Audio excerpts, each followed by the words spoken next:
하나님 말씀 함께 보도록 하겠습니다. 마가복음 1장 1절에서 11절까지의 말씀입니다. 마가복음 1장 1절에서 11절까지 말씀 우리 한 목소리로 함께 봉독하겠습니다.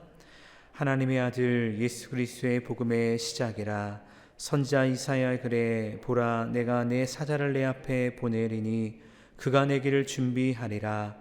광야에 외치는 자의 소리가 있어 이르되 너희는 주의 길을 준비하라. 그의 오실 길을 곧게 하라. 기록된 것과 같이 세례 요한이 광야에 이르러 죄사함을 받게 하는 회개의 세례를 전파하니 온 유대 지방과 예루살렘 사람이 다 나아가 자기 죄를 자복하고 요단강에서 그에게 세례를 받더라. 요한은 나탁떨 옷을 입고 허리에 가죽띠를 띠고 메추기와 석청을 먹더라. 그가 전파하여 이르되 나보다 능력 많으신 이가 내 뒤에 오시나니 나는 굽혀 그의 신발끈을 풀기도 감당하지 못하겠노라. 나는 너희에게 물로 세례를 베풀었거니와 그는 너희에게 성령으로 세례를 베푸시리라. 그때 예수께서 갈릴리 나사렛으로부터 와서 요단강에서 요한에게 세례를 받으시고 곤불에서 올라오실새 하늘이 갈라짐과 성령이 비둘기같이 자기에게 내려오심을 보시더니 하늘로부터 소리가 나기를 너는 내 사랑하는 아들이라 내가 너를 기뻐하노라 하시니라. 아멘. 우리 함께 말씀을 나누도록 하겠습니다. 우리 오늘부터 마가복음을 묵상을 하게 되어집니다. 마가복음은 사복음서 중에서 가장 먼저 기록된 말씀으로 마가라는 인물을 통해서 기록이 되었습니다. 오늘 마가복음 1장을 함께 나누게 되어지는데 이 말씀을 통해서 마가복음에 대한 배경에 대한 이야기를 잠시 나누고 말씀에 있는 몇 가지 의미를 함께 나눠보고자 합니다. 마가복음을 보면서 방금 말씀을 드렸던 것처럼 마태, 마가, 누가, 요한복음 중에서 마가복음이 제일 먼저 기록이 되었다고 말씀을 드렸는데 그렇기 때문에 대부분의 사람들이 이 마가가 얼마나 대단한 사람이길래 예수님에 대한 복음서를 제일 먼저 기록을 했을까라는 생각을 합니다. 근데 사실 마가는 예수님의 제자가 아닙니다. 그렇다고 해서 마가가 처음부터 신앙이 뛰어나서 예수님에 대한 믿음으로 성령의 충만함으로 살았던 사람도 아니었습니다. 사실 마가보다는 더 유명했던 사람이 있었는데 마가의 삼촌이었습니다. 마가의 삼촌이 누구냐면 사도행전에 나오는 착한 사람이라 불리는 바나바가 바로 마가의 삼촌이었다는 것이죠. 그래서 마가가 어떤 기회를 얻게 되냐면 그 바나바를 통해서 바나바와 바울의 1차 전도 여행에 함께 갈 수 있는 그런 특권을 가지게 되는 것이죠. 그래서 이들은 함께 1차 전도 여행을 떠났는데 이 마가가 그브로 섬을 지나서 버가까지는 잘 갔지만 버가에서 갑자기 이탈하여서 예루살렘으로 돌아갑니다. 성경은 무엇 때문에 마가가 돌아갔는지 말하지 않지만 많은 사람들의 의견에 따르면 버가에서 그 다음 지역이었던 비시디아 안디옥으로 가는 길이 매우 험난한 산맥이었고 위험한 지역이었다고 이야기합니다. 또한 마가는 꽤 부유한 집에서 자라난 것으로 알려졌는데 전도 여행 가운데 경험하는 위협 속에서 향수병에 걸렸을 것이다 라고 말합니다. 하지만 결국 마가가 예루살렘으로 돌아간 이유는 믿음 없음이었다라는 것을 우리는 추측해 볼 수 있습니다.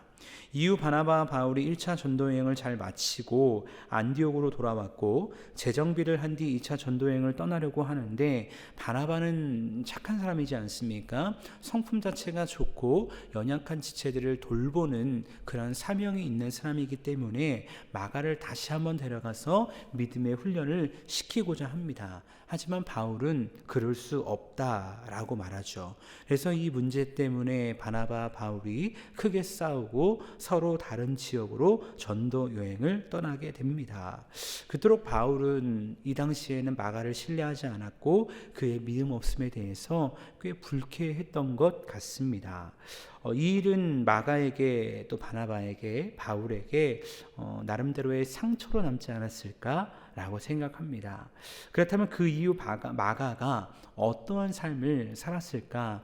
성경이 마가의 그 이후의 삶에 대한 과정을 세세하게 기록하지는 않았습니다. 그런데 그 이후에 분명한 것은 무엇이냐면 마가가 변화되어서 복음의 사람이 되었다는 것을 우리는 알게 되어지는데, 바울의 서신 가운데 골로새서 4장 10절 가운데 말씀을 통해 알게 되어집니다.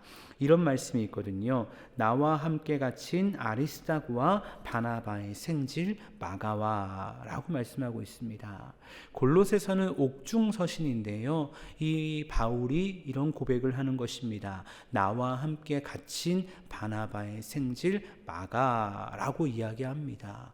이전에는 갇힌 것이 아니라 전도 여행을 갔을 뿐인데도 두려워서 도망갔던 마가였는데, 이제는 감옥에 갇혀서 고난을 당할지라도 함께 갇혀있는, 함께 복음의 길을 걸어가고 있는 마가로 변화되었다는 것입니다. 그리고 베드로는 베드로전서에서 이렇게 말합니다. 베드로전서 5장 13절에서 택하심을 함께 받은 바벨론에 있는 교회가 너희에게 문안하고 내 아들 마가도 그리하느니라 라고 말씀하고 있습니다. 지금 베드로가 그의 서신 가운데 마가를 향해 무엇이라 지칭하고 있냐면요, 내 아들 마가라고 말하고 있다는 것입니다. 실제 아들이 아니라 영적인 아들로 삼았다는 것이죠.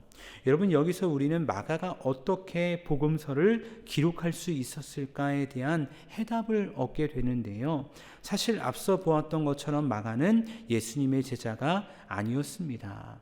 그렇다고 해서 마가의 초기의 사역이 성령의 충만함 가운데 믿음의 길을 걸어갔던 것도 아니었습니다.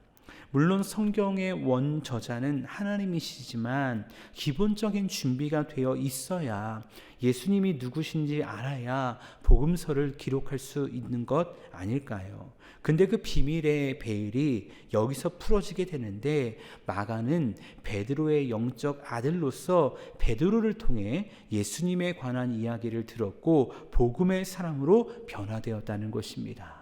그리고 그 변화를 기점으로 해서 베드로를 통해 들었던 그 수많은 사건들을 마가복음을 통해 기록할 수 있었다는 것이죠.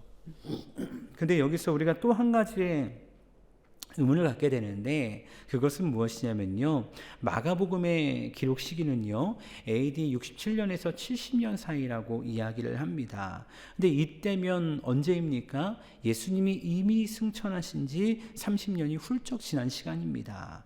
근데 왜 마가는 이제 와서 복음서를 기록을 했을까라는 그런 생각을 갖게 된다는 것이죠. 그 이유는 무엇이냐면 너무나 극심한 고난과 핍박이 있었다는 것입니다.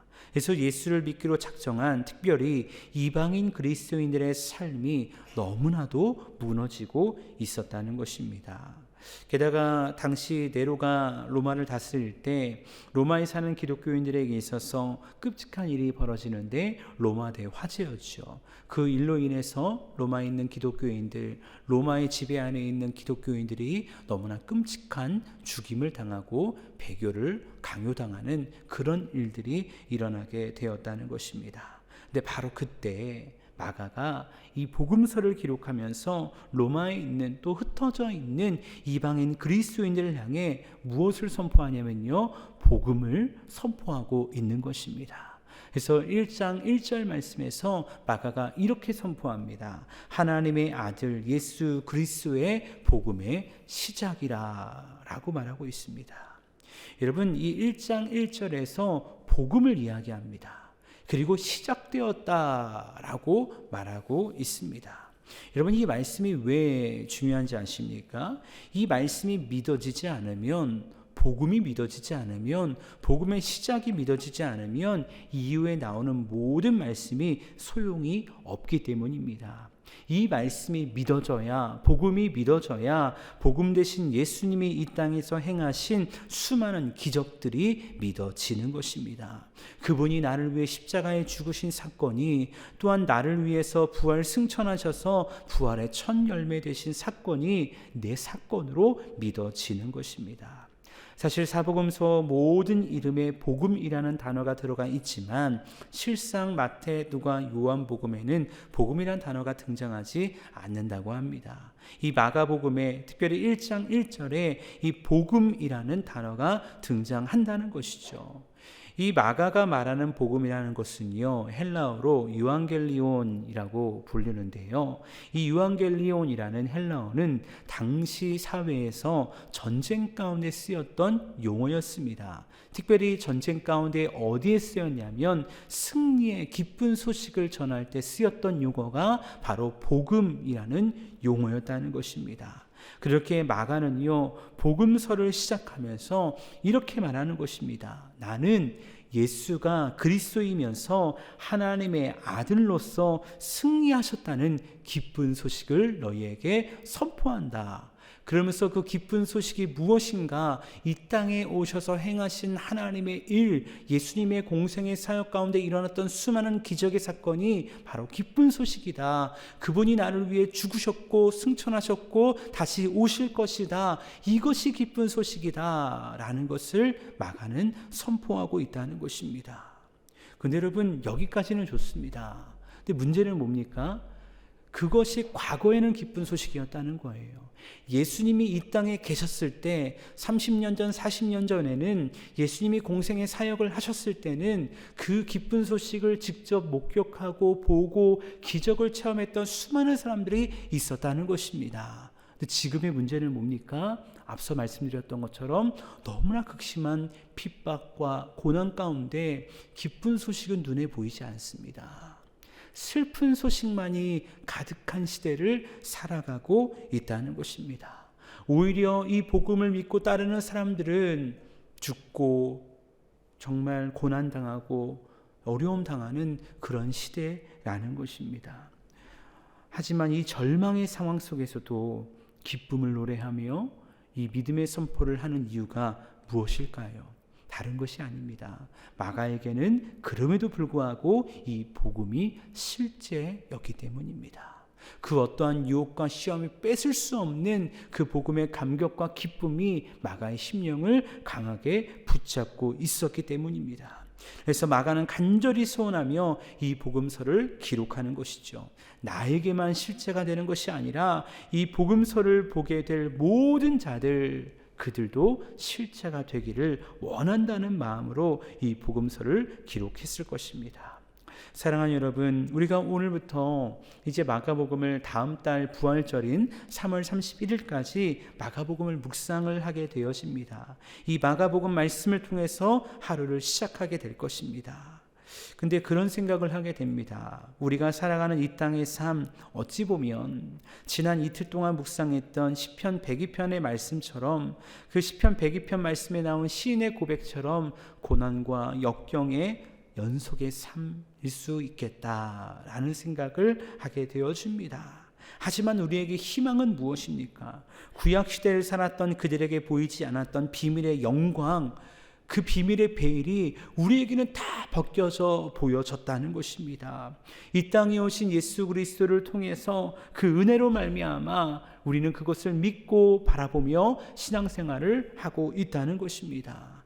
근데 여러분, 혹시 요즘 우리의 삶이 그 은혜로 말미암아 구원받았고 직분자가 되었고 하나님의 놀라운 사랑 가운데 구원받은 생명을 누리는 삶을 살았었지만 이 땅의 것에 치이고 어려움을 당하면서 그 복음의 영광과 실제를 누리지 못하는 연약한 믿음으로 떨어지고 있지는 않았는지 한번 생각해 봤으면 좋겠다는 것입니다. 그렇다고 한다면 오늘 마가가 확신하게 선포하고 있는 이 복음을 우리도 선포하며 이 복음의 능력을 누리기 위한 믿음의 결단으로 하나님께 나아갈 수 있는 우리 모두가 될 수 있기를 간절히 주님의 이름으로 축원합니다.